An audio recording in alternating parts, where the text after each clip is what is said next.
আমাৰ মাজত উপস্থিত হৈছেহি দৰং জিলাৰ আন এগৰাকী বিশিষ্ট সমাজসেৱক কমলেশ্বৰ বৰুৱা দাদা, জিলাখনক সন্মুখৰ পৰা নেতৃত্ব প্ৰদান কৰা এক আঞ্চলিকতাবাদী মনোভাৱৰ ব্যক্তি আজি আমাৰ সাহিত্য সভাত উপস্থিত আছে আৰু সাহিত্য সভাৰ আজি প্ৰথমখন ছাদ ৰাইজৰ দান বৰঙণিৰে নিৰ্মাণ হৈছে। আপোনাৰ অনুভৱ?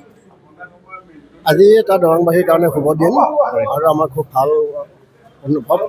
এটা সুখী হৈছোঁ যে দৰং জিলা সাহিত্য সভাৰ এটা ভাল প্ৰকল্প নিৰ্মাণৰ কাম শুভাৰম্ভ হৈছে আৰু দৰঙৰ বিশিষ্ট ব্যক্তিসকল ইয়াত সকলোৱে হাত উজান দিছে। এয়া আমাৰ দৰংবাসীৰ কাৰণে সাহিত্য সংস্কৃতি কৃষ্টিৰ কাৰণে এটা আনন্দ আৰু শুভবাৰ্তা বুলি আমি অনুভৱ কৰিছোঁ। আমি দাদা ধন্যবাদ জ্ঞাপন কৰি এইবাৰ আহিছোঁ দৰং জিলা সাহিত্য সভাৰ প্ৰাক্তন সম্পাদক এগৰাকী কৃতি শিক্ষক আব্দুল কাদিৰ আহমেদ দাদা আছে আমাৰ মাজত। দাদাৰ এই মুহূৰ্তত তেখেতৰ মনোভাৱ। ধন্যবাদ। চিৰস্নেহী মোৰ ভাষা জননী। দৰং জিলা সাহিত্য সভাৰ এগৰাকী কৰ্মকৰ্তা হিচাপে আজিৰ দিনটো আমি অতি গৌৰৱময় দিন হিচাপে চিহ্নিত কৰিব পাৰোঁ। আমাৰ দৰং জিলা সাহিত্য সভাৰ বহুদিনীয়া অভাৱ এটা দূৰ হ'বলৈ গৈ আছে। সিও যোগজয়ী ধৰণে আগবাঢ়িছে। এই যেনেকৈ কাম আমাৰ G+2 এই সভাকক্ষ এটা সময়ত জৰাজীৰ্ণ আছিল।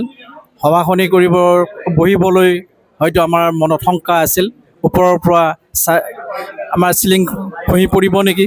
কিন্তু আজি এনেকুৱা এটা মুহূৰ্তলৈ গৈ আছে, আমাৰ দৰং জিলা সাহিত্য সভা ভৱন আমাৰ চহৰখনৰ সমাজত অৱস্থিত আৰু এই বিল্ডিংটো হৈ উঠিলে চহৰখনকে এটা নতুন মাত্ৰা দিব বুলি আমি আশা কৰিছোঁ।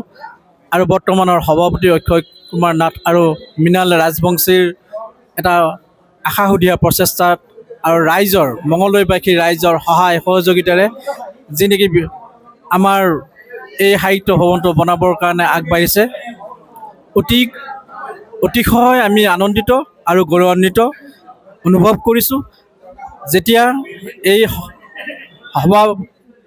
ভৱনটি সুন্দৰকৈ সজ্জিত হৈ উঠিব, আমাৰ মঙলদৈ চহৰখনক এটা নতুন মাত্ৰা দিব বুলি আমি আশা কৰিব পাৰোঁ।